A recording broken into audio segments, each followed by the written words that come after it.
Cristo, que cada uno de nosotros como pueblo, como iglesia, como hijo de Dios, como hija de Dios, como esposo, esposa, estudiante, profesional, empresario, en todas las áreas en las que se desarrolla, pueda comprender.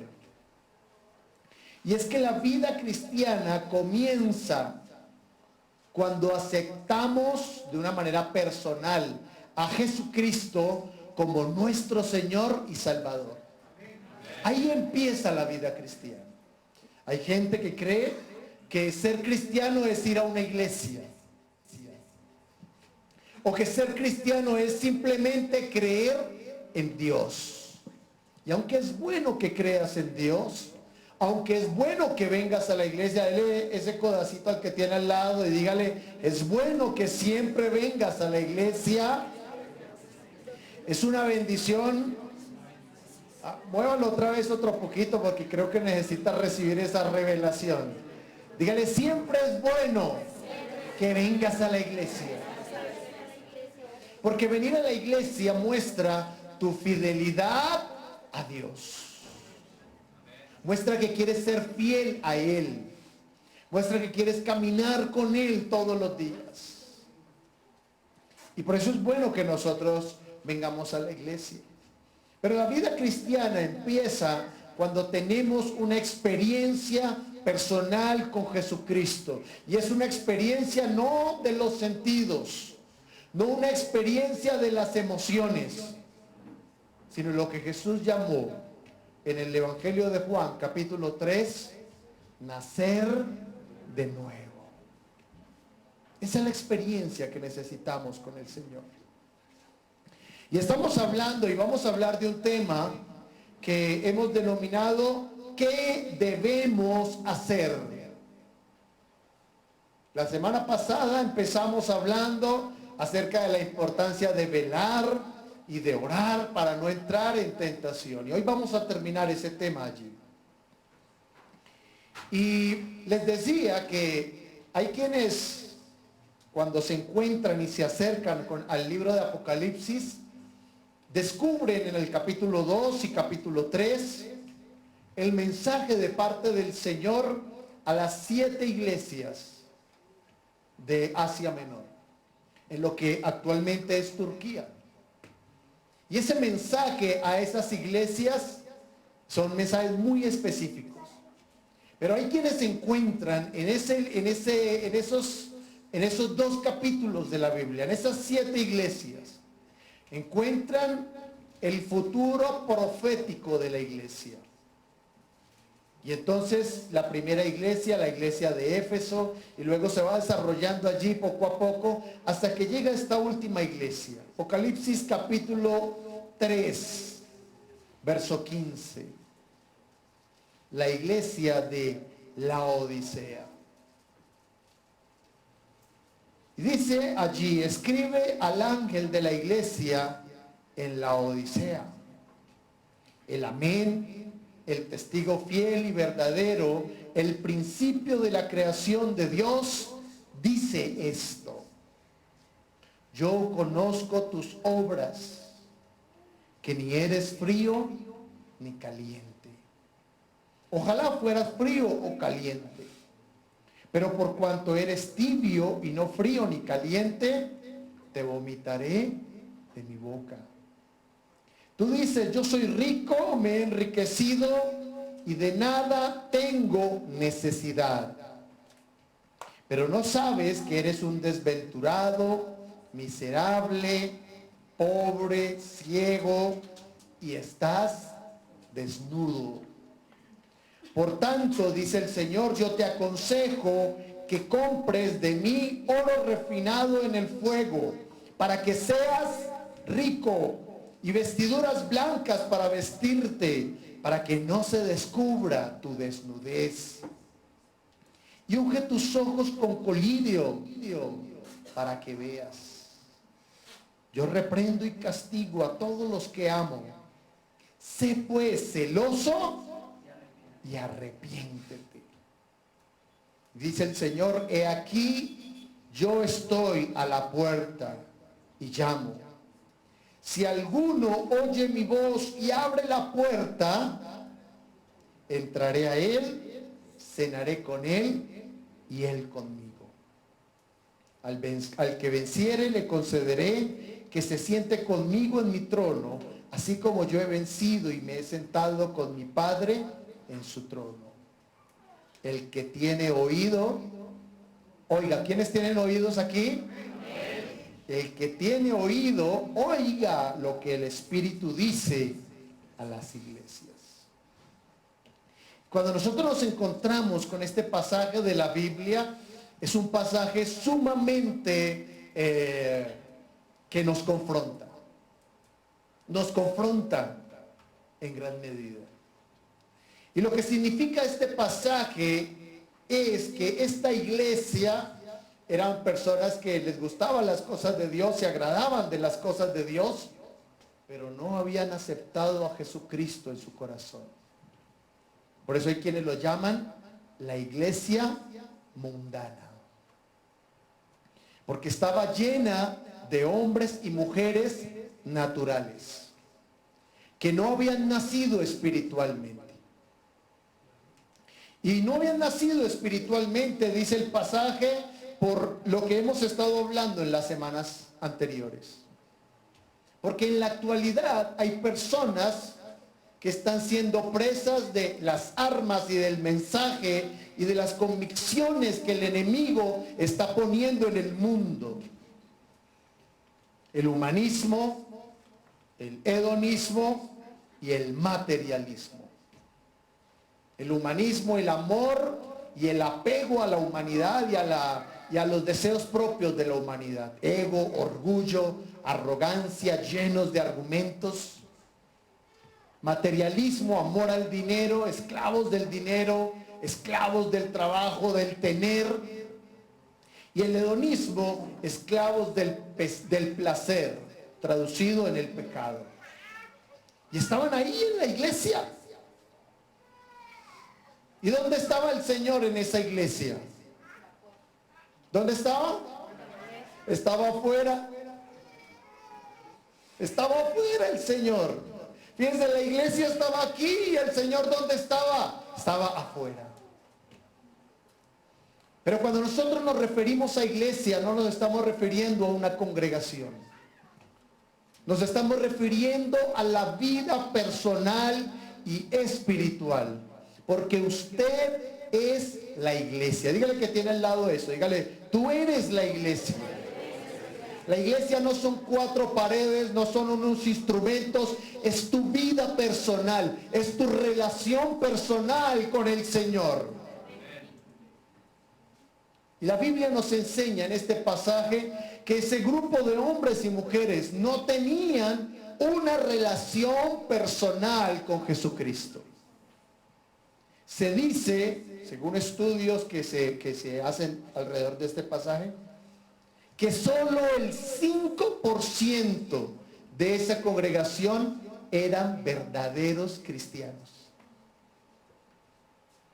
El 95% de la iglesia no había aceptado a Jesucristo. Y cuando las personas no tienen una experiencia personal, la experiencia más sobrenatural, que es el nacer de nuevo, donde su naturaleza pecaminosa es quitada y nacen a la naturaleza de Dios para poder caminar en la voluntad de Dios. Esa iglesia mundana representa la vida de muchas personas cuyas vidas no cambian. A pesar de que asisten a la iglesia, sus vidas no cambian. No cambian sus vidas, no cambian sus hogares, no cambian sus negocios, no cambian sus finanzas, no cambian sus pensamientos. Piensan como el mundo, hablan como el mundo, actúan como el mundo. Y por eso el Señor Jesucristo dice, yo estoy en la puerta llamando.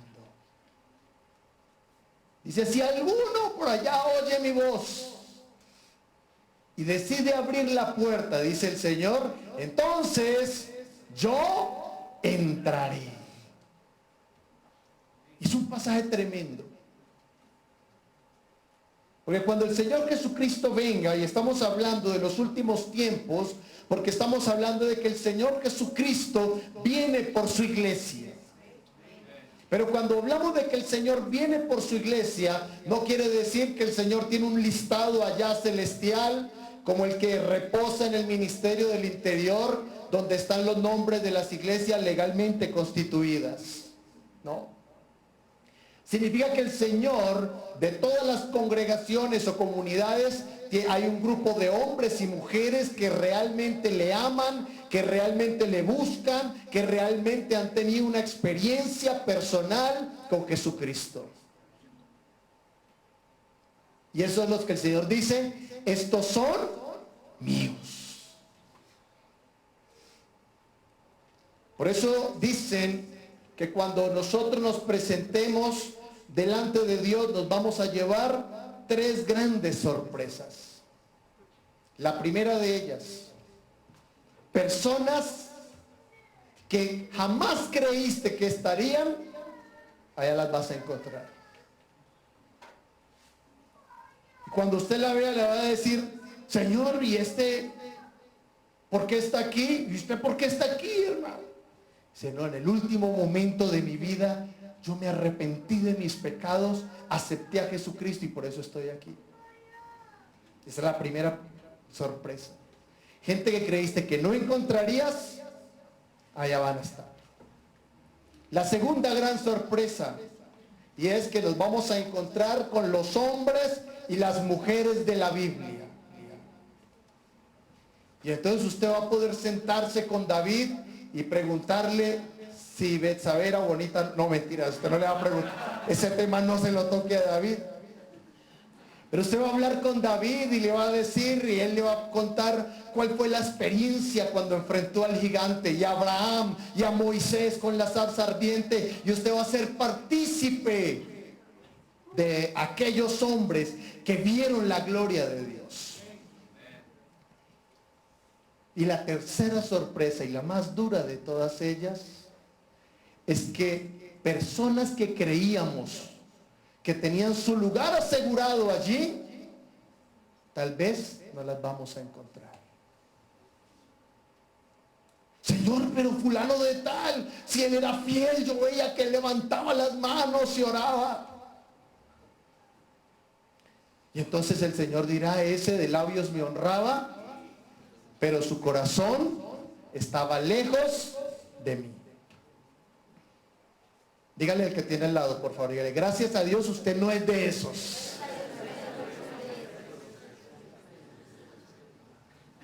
Pero mis hermanos, cada uno de nosotros debe revisar su corazón a la luz de esta escritura, a la luz de esta palabra. Porque el nacer de nuevo, el aceptar a Jesucristo de una manera personal, debe producir un cambio de vida. Debe producir un cambio de prioridades. Debe producir un cambio de principios. Eso es lo que produce el aceptar a Jesucristo. La Biblia dice que Pablo estaba lleno de odio, de orgullo, de amargura, de argumentos. Iba camino a Damasco a perseguir la iglesia, pero cuando tuvo un encuentro con Jesucristo, sus argumentos cambiaron. Su vida cambió y se levantó siendo un hombre nuevo. Dijo, no seguiré pensando como pensaba, no seguiré hablando como hablaba, porque ahora quiero caminar con Dios. Y eso es el nuevo nacimiento. Una renovación donde te das cuenta que pensar como el mundo, hablar como el mundo y vivir como el mundo no vale la pena. Que es mejor lo que tienes aquí en tu comunión con Dios que lo que tienes en el mundo. El salmista lo dijo de esta manera. Dijo, porque para mí es mejor estar un día en los atrios del Señor que 1000 fuera de ellos. Yo creo que el salmista tenía razones para hablar del mundo. No es que era el rey tenía riquezas, todos los placeres, todas las propiedades. Pero él decía, para mí es mejor estar en los atrios del Señor que estar fuera de ellos. Y nosotros necesitamos esa experiencia. El Evangelio de Lucas, capítulo 12, verso 35, nos dice: porque si tenemos este llamado de parte de Dios, si tenemos este llamado de parte del Señor, a que nuestras vidas sean renovadas, a que seamos hombres y mujeres que caminan en la verdad, hombres y mujeres que caminan en una vida nueva, hombres y mujeres cuyas vidas han sido cambiadas por Dios, pero cambiados para andar de una manera distinta al mundo. Por eso sacuda al que tiene a su lado y dígale esto. Dígale, no anheles más el mundo. Dígaselo así. Predíquele un poquito y dígale, no anheles más el mundo. Juan lo dijo de esta manera: no ames al mundo ni a las cosas que están en el mundo. Porque si alguno ama el mundo, el amor del Padre no está en él. ¿Qué tenemos que hacer? ¿Qué espera Dios que nosotros hagamos para andar en esta verdad? Lucas capítulo 12, verso 35. Dice el Señor: estén ceñidos vuestros lomos, listos para servir, y mantengan sus lámparas encendidas. Voy a leerlo, lo leí en la Nueva Traducción Viviente, voy a permitírmelo leer en la Reina Valera. Dice: tened vuestra cintura ceñida y vuestras lámparas encendidas. La iglesia de la Odisea no había ni ceñido sus vestidos, ni encendido sus lámparas. Resulta que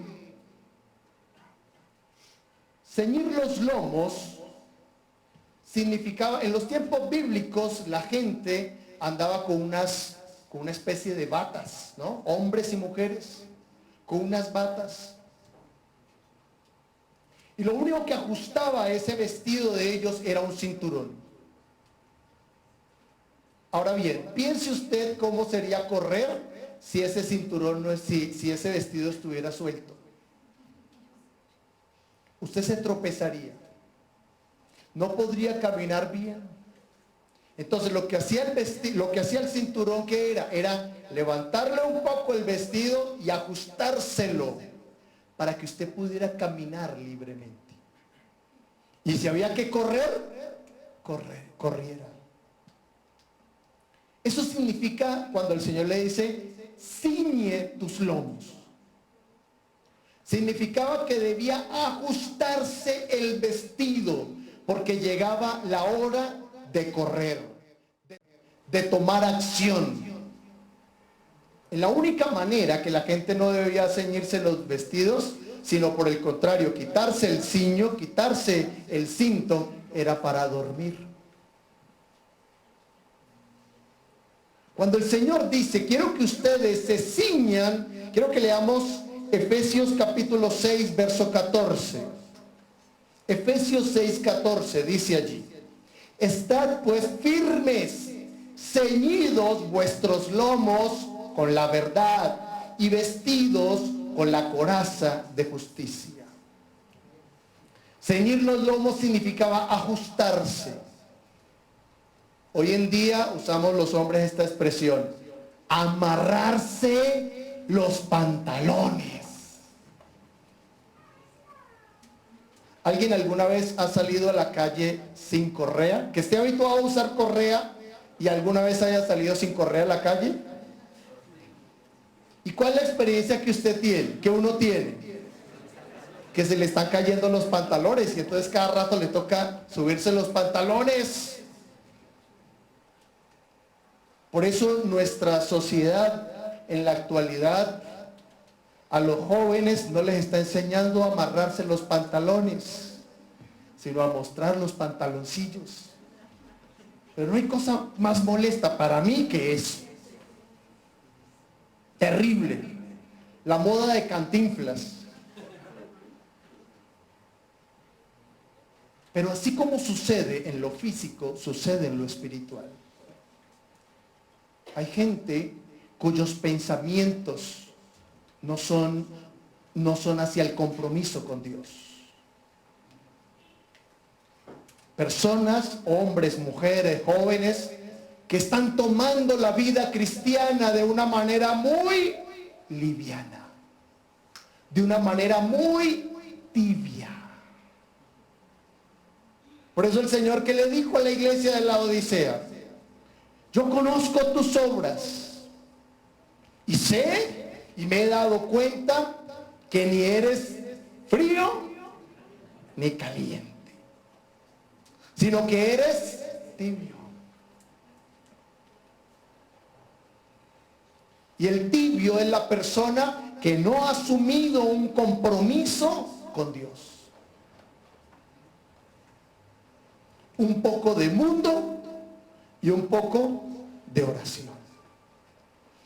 Un poco de argumentos del mundo y otro poco de palabra. Y a lo último no termina creyendo ni en lo uno ni en lo otro.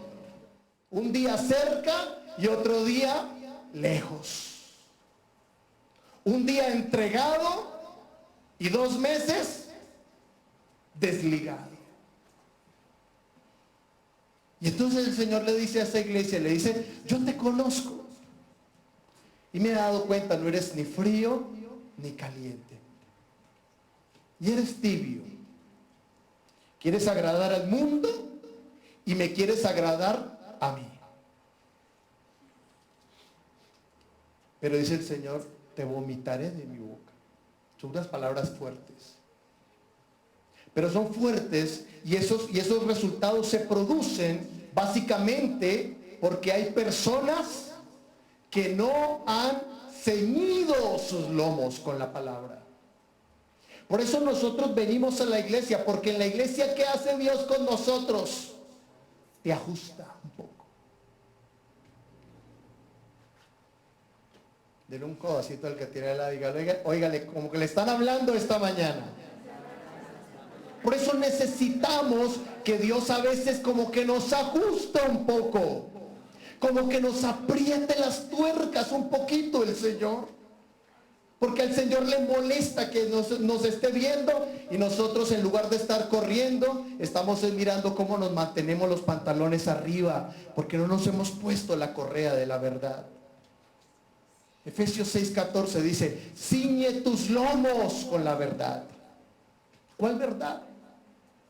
La verdad de la Escritura, de la palabra de Dios.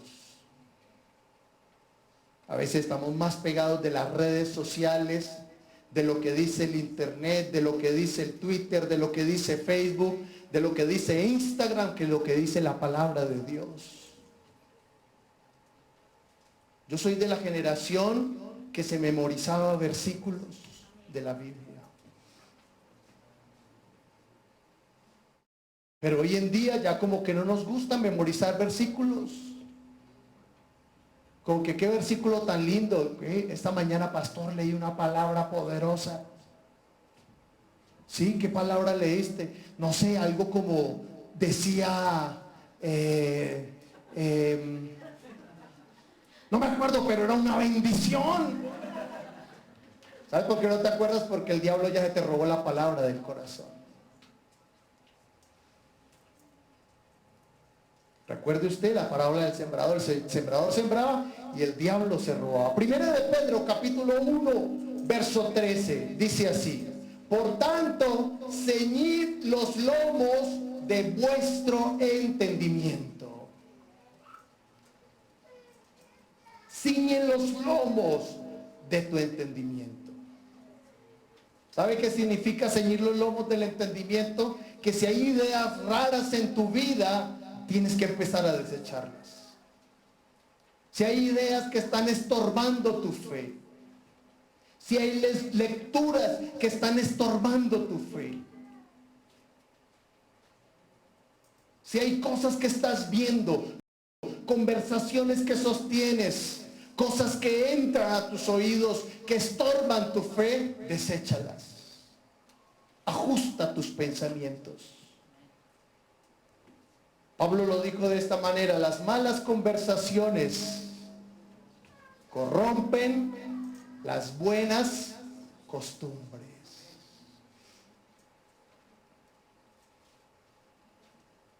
Necesitamos ceñir los lomos de nuestro entendimiento.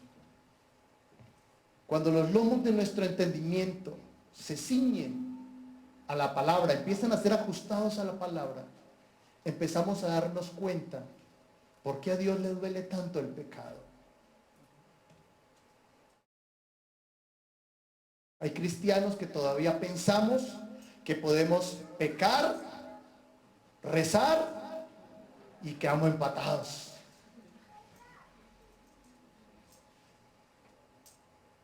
Pero cuando tu entendimiento empieza a ser moldeado por Dios, entonces te das cuenta de por qué Dios te alerta tanto contra el pecado, de por qué el pecado es tan dañino. Hay algunos de nosotros que todavía no hemos entendido ciertas verdades de la palabra. Por ejemplo, no te unas en yugo desigual con los incrédulos.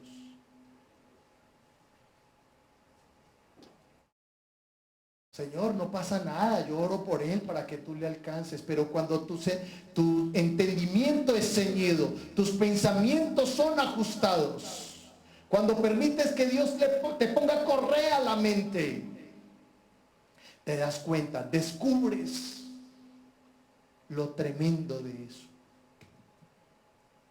¿Cuántos hemos sido conducidos al error por malas relaciones, amistades que no edifican, conversaciones que no edifican?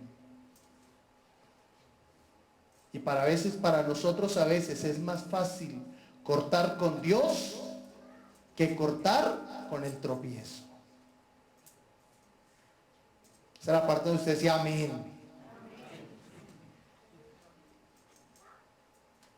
Dice allí Mateo capítulo 25,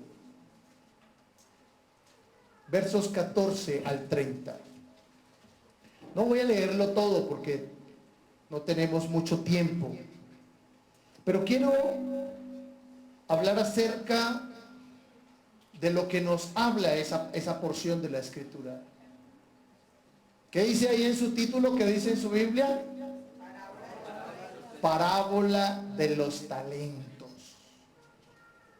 Si bien es cierto, hay talentos espirituales y talentos naturales, pero en este pasaje específicamente está hablando de dinero. De dinero. Y el Señor Jesucristo está hablando y dice: yo soy el amo. Y dice, entregó recursos, entregó tesoros. Diga conmigo, tesoros. Le entregó tesoros a sus siervos. Mucho dinero. Unos recibieron más que otros. Y se fue. Se fue el Señor. Y la Biblia dice que unos empezaron a negociar y a servir al Señor. Y otro, que hizo con su talento, lo escondió. ¿Qué hizo con sus dones? Los escondió. Aparentemente bajo el miedo, el temor. Dios, tuve miedo porque tú eres un Dios terrible. Tú siembras lo que no recogiste, Señor, y tú haces esto y eres un Dios de ira. Y tuve cuchicuchi y escondí el talento. Pero más que eso, ¿sabe qué creo yo? Que fue un hombre que se le olvidó que era un siervo de Dios. Primera de Crónicas 29:14 nos habla del rey David, de una oración que hace el rey David. Y en el verso 14 él dice esto: porque ¿quién soy yo? ¿Y quién es mi pueblo para que pudiésemos ofrecer voluntariamente cosas semejantes? Pues todo es tuyo y de lo recibido de tu mano te damos.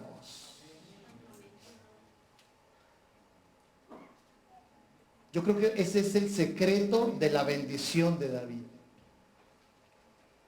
que siempre reconoció que todo era del Señor. Dígale que tiene a su lado eso, dígale: nunca se te olvide que todo es del Señor.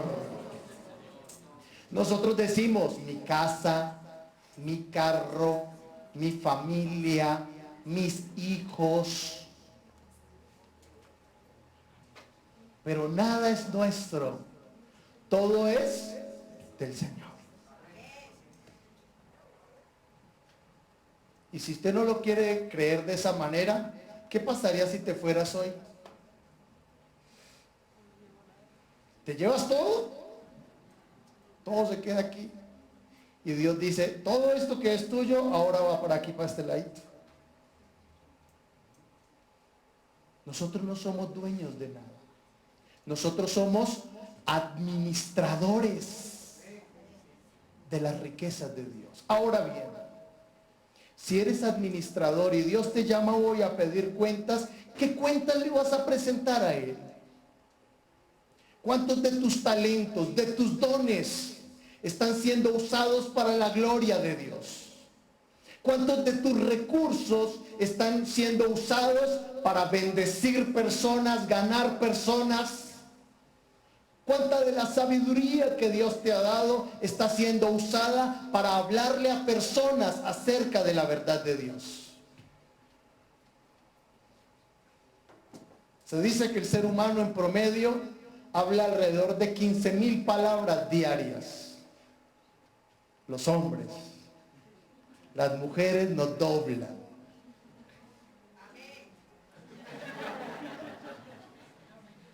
Pero yo quiero preguntarle esto: de las palabras que usted habla a diario, ¿cuántas palabras están bendiciendo personas? ¿Cuántas de las palabras que usted habla a diario están restaurando personas? Están trayendo sanidad a personas. Están restaurando hogares, están restaurando matrimonios, están produciendo sanidad.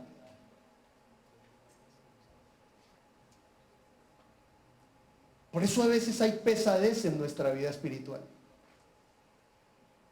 ¿Sabe qué se llama pesadez espiritual? Cuando usted quiere orar y no puede. Cuando usted siente sus brazos cargados, dice: voy a levantar mis manos para adorar a Dios, pero no puedo. Cuando usted quiere levantarse a hacer su devocional y no puede porque hay un peso demasiado grande sobre su cuerpo que no lo deja levantarse. Cuando usted quiere tener la paz de Dios en su interior, pero hay una angustia, hay una ansiedad. Y eso sucede porque el espíritu se contristó. Y una de las formas más comunes en las cuales hemos contristado al Espíritu Santo es con nuestras palabras necias y ociosas. Y entonces mentimos con facilidad. Y entonces herimos con facilidad. Y entonces insultamos con facilidad. Maldecimos con facilidad. Y eso va poniendo como un peso en su vida espiritual. Pero eso se produce porque nuestros lomos están sueltos. Por eso quieres correr en tu vida cristiana y sientes que no puedes, sientes que te tropiezas. Sientes que tienes una batalla allí en la mente con una cantidad de pensamientos, de dudas, de confusión. No sabes si creer en los extraterrestres, no sabes si creer en el mantra, no sabes si creer en el karma, no sabes si creer en la bruja del 71. Y hay una confusión, una batalla, una guerra allí en la mente. Básicamente, porque no estamos invirtiendo en nuestras vidas, en servir al Señor, en fortalecernos, en bendecir personas, en ganar almas para Cristo. Por eso les decía al comienzo que esa iglesia de la Odisea representa aquellas personas que van a la iglesia, oran, leen la Biblia, cantan las canciones, pero sus vidas no cambian, sus hogares no cambian, sus matrimonios no cambian, sus finanzas no cambian, sus negocios no cambian. Y es ahí donde necesitamos volver a la fuente, volver al propósito. Y entonces estos hombres, cuando el Señor los llama, les dice: dame cuentas de tu vida. Y el primero le dice: Señor, 5 talentos me entregaste, 5 talentos te regreso, 10 talentos te regreso. Aquí gané 5 más, Señor. Y el otro: Señor, me entregaste 3 y te regreso 6. Señor, gané 3 más. Y el último: Señor, tuve miedo, aquí está lo que me entregaste, lo escondí en un pañuelo, lo escondí allá debajo de la tierra. Por eso, mis hermanos, como iglesia, como hijos de Dios, en medio de una generación complicada, en medio de una generación complicada, en medio de una generación incrédula, en medio de un mundo convulsionado, nosotros tenemos la palabra para transformar este mundo. Tenemos la palabra para transformar esas vidas convulsionadas. En este mundo donde está abundando el pecado, podemos hacer que sobreabunde la gracia. En este mundo donde está abundando la incredulidad, podemos ser instrumentos para que sobreabunde la fe. Pero lo lograrán aquellos que no esconden el talento. No esconda el talento, el tesoro que hay en usted. Su talento no es ni sus habilidades, ni su inteligencia, ni su fuerza, ni su pinta.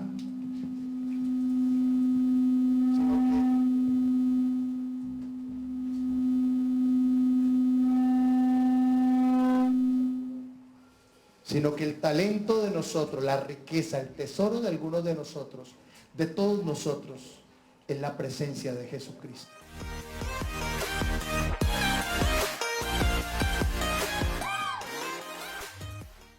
Te invitamos a que te suscribas a nuestro canal de YouTube, donde encontrarás todas nuestras prédicas, enseñanzas y te notificaremos de todos nuestros eventos. ¡Te esperamos!